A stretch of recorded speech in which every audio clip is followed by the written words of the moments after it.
గారి పరిపాలన దక్షతకు గేటు రాయి కింద నిలిచినాయి మొన్న జరిగినటువంటి రిజల్ట్స్.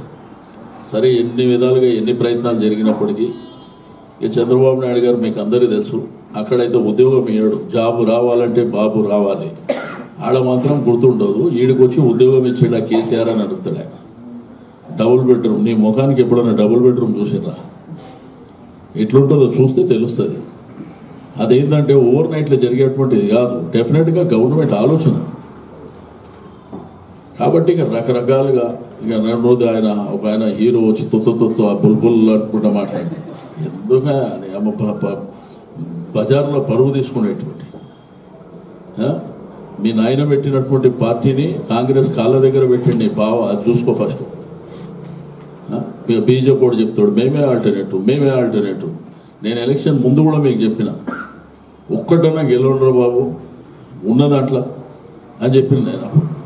ఇప్పుడు అదే ఒక్కటి గెలిచి, కాబట్టి ఈ విధమైనటువంటి ఈ రెండోది ఎలక్షన్లో మీరు అందరూ చూసిరు. సనత్ నగర్ మీద గొప్ప నాయకులందరూ కాన్సన్ట్రేషన్ చేసి ఇంకా 4 ఓట్లు ఎక్కువ పడడానికి వాళ్ళే కారకులైన, వాళ్ళకు కూడా కృతజ్ఞతలు.